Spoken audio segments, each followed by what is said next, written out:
Hello and welcome. Today we have a special guest, Amber Dopkins, who is an author in sacred medicine who recently put out her own book called Sacred Legacy. So today I want to dive into conversation about what legacy is and how we actually step into that in the here and now. So Amber, I just want to first of all say I love you. And I am celebrating you and congratulating you and feeling all the feels with you through this experience because I got to see the behind the scenes, which is really cool. And I just want you to just chime in, first of all, where did the idea come from? And what is it working within you, your daughter, and your mother as you're putting this work out into the world?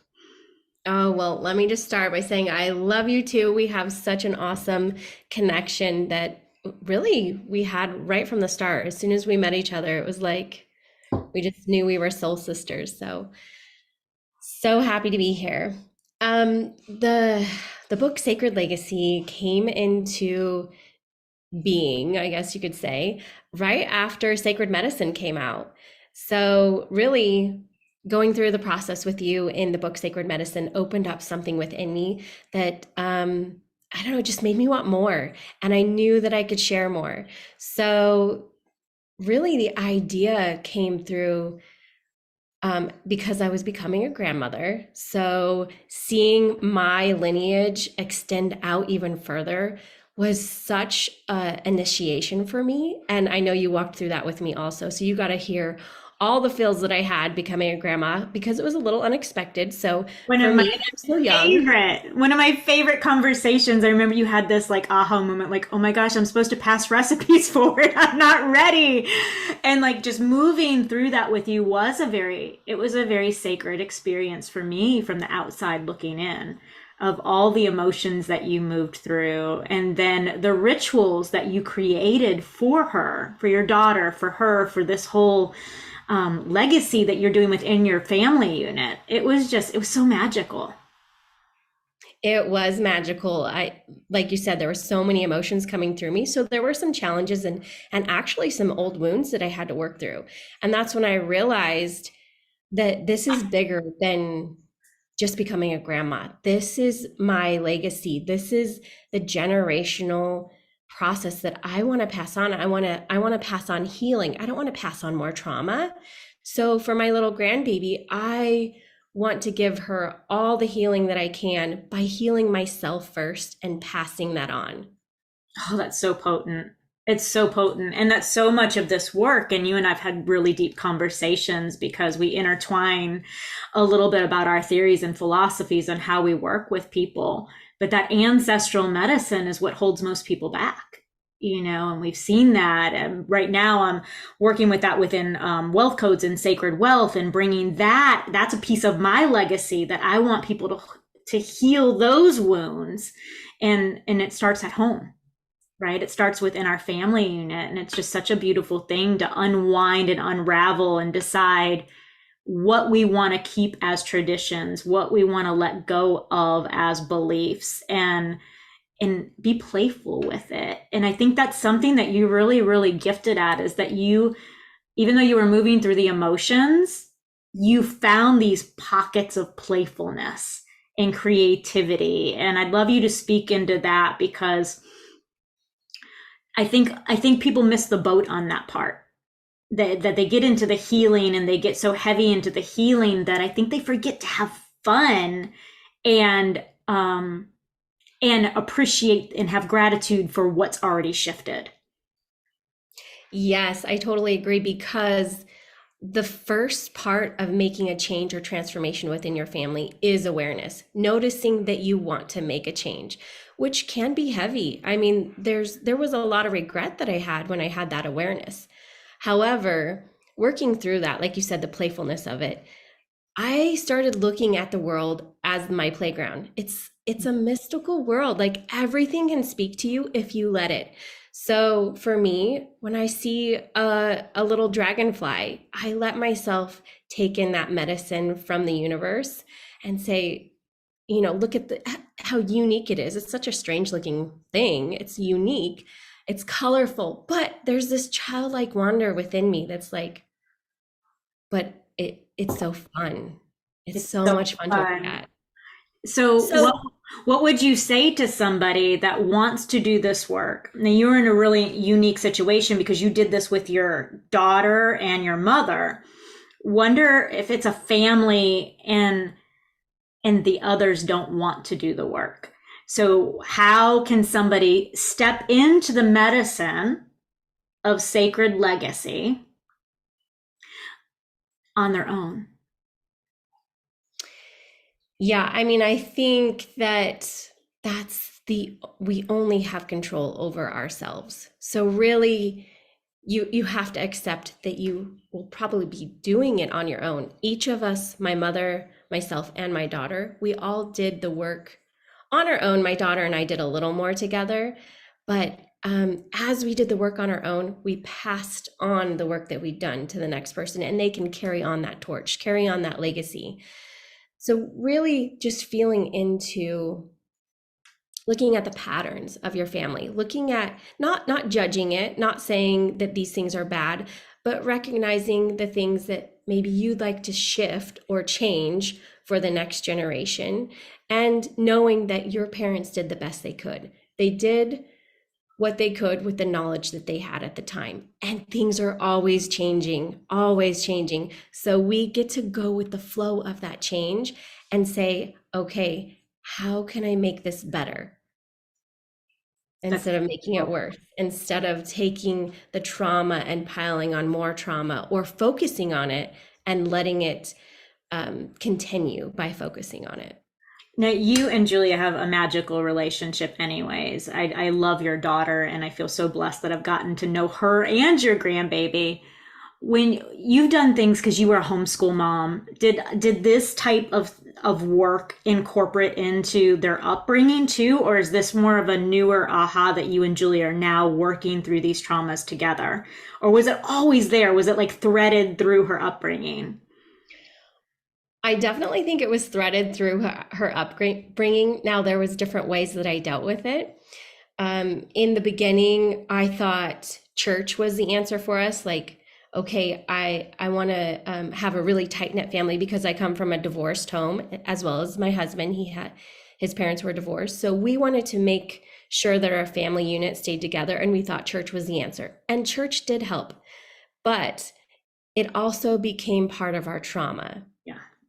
So while it did do a lot of the work that I wanted it to, there came a point where I had to say, this is no longer working for us, and shift into something else. So really, the deep, deep work that we started was when Julia was a teenager. And I got to see all the things that I wanted to protect her from, all of the pain that I wanted to save her from. I actually had contributed to some of that pain for her. That we do, as parents, we are going to make some mistakes. We are going to cause our children pain in some way, but we can also heal that with them. So once I saw the pain in my daughter's eyes and that I was part of that pain, we decided to work together to heal it. And for us, that was energy healing. That's so courageous for all of you, and that you actually took ownership on that.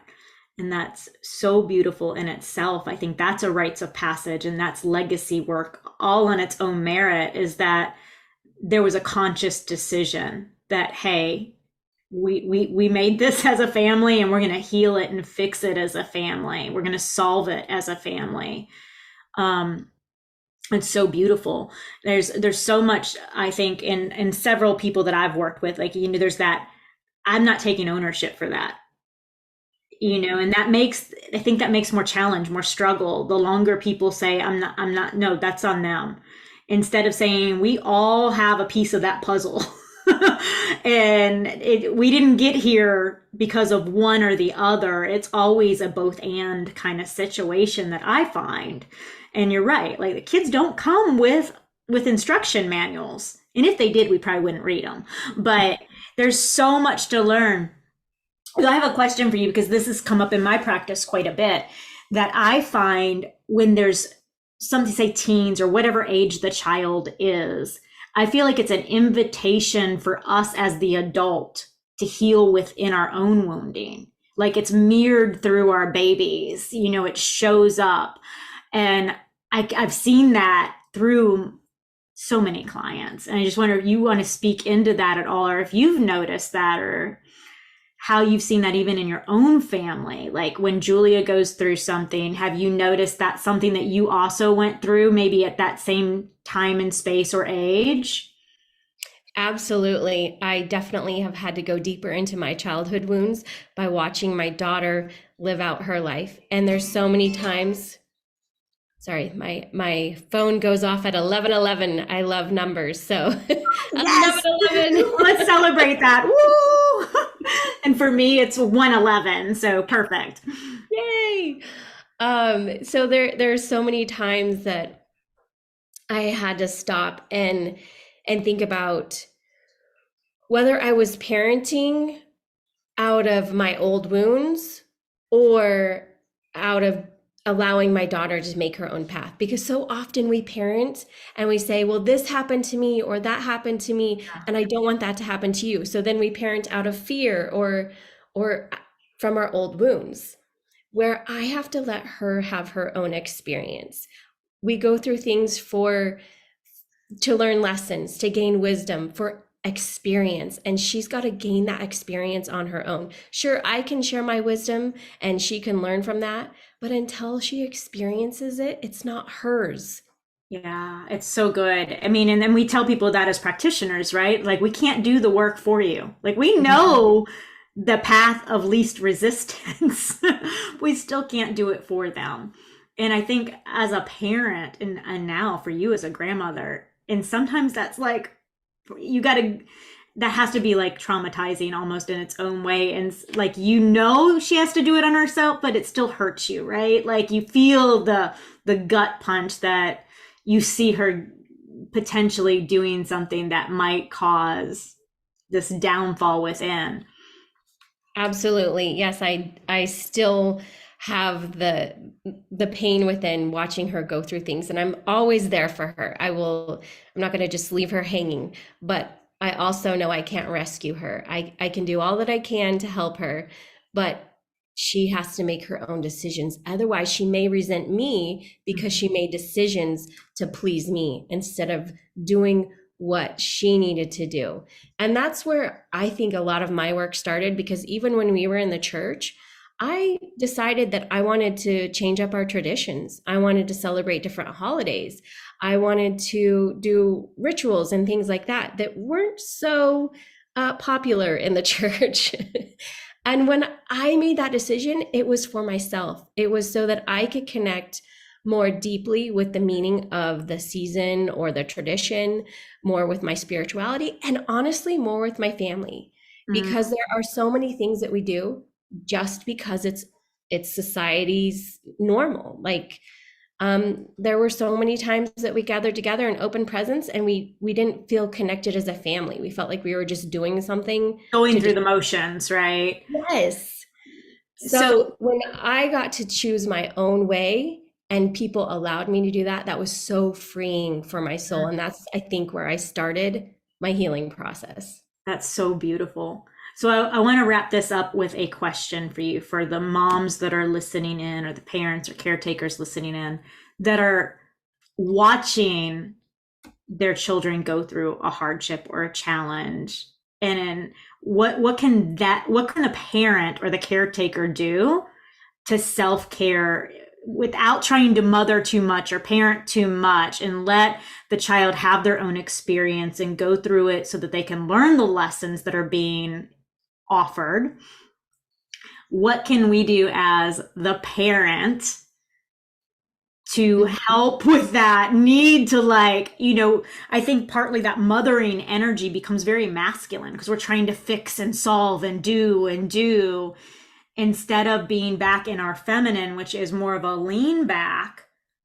How do we lean back with love and still take care of ourselves and hold space and say, okay, I'm here when you need me, Yeah, that's a great question. And honestly, the first thing that comes up for me as you ask that question is to trust that the universe has our best interest at hand. Sometimes a struggle becomes our greatest strength. It becomes the thing that propels us forward and maybe even pushes us into our purpose.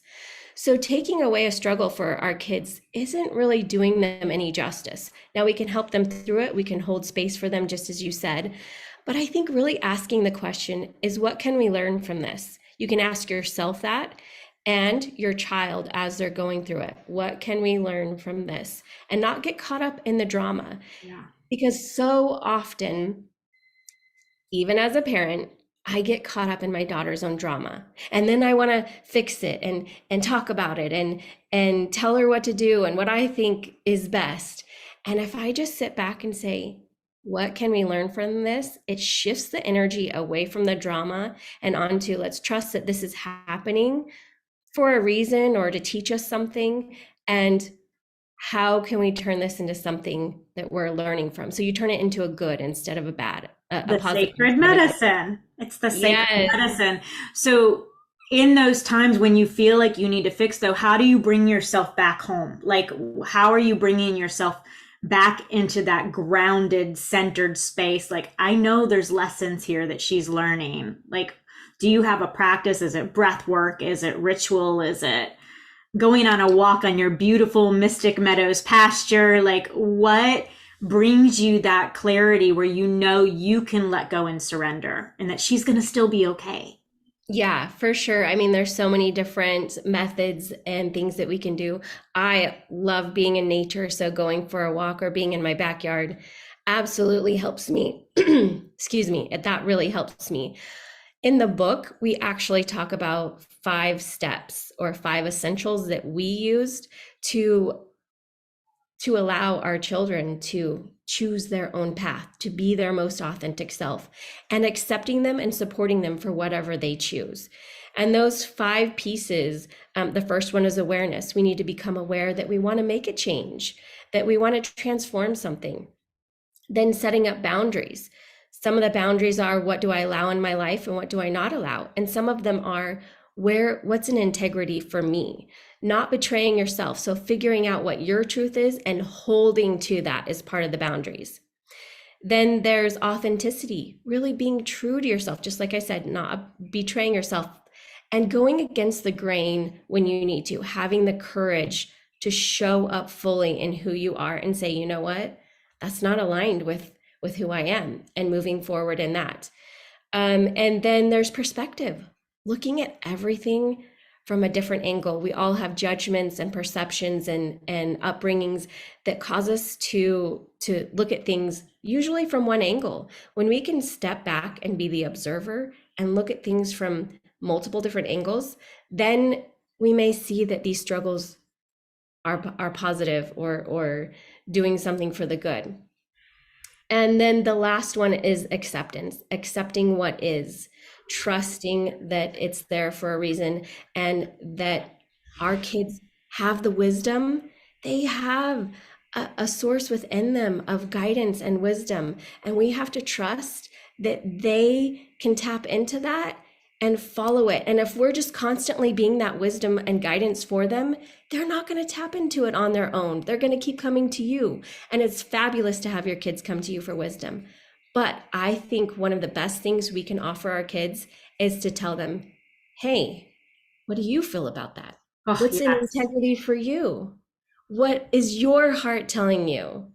And then offering your guidance underneath their wisdom, if that makes sense, or Perfect sense. along Perfect with it. sense. Yes, it complements each other, and then what I love with that is, even with talking with friends, like you and I will get on and you have your way of doing things and I have my way of things. And sometimes that births a whole new way to see things because the two come together and make one. And I think that's beautiful. We're both independent in our decisions and our challenges and our medicine and in our way of seeing the world. But then there's also this merging that comes together and creates another thought. another way, another perspective. And I think that is so beautiful. And everything you're sharing, and it goes way beyond just family units. Like these things can be used in our businesses, our lives, and in every type of relationship. I thank you so much for sharing your work with the world and for being in my world and my life and all of the things. Is there anything that you want to tell our listeners before we send our goodbyes? Oh, yes. I just want to say that there is hope. You can change your legacy at any age, no matter if you're young or old.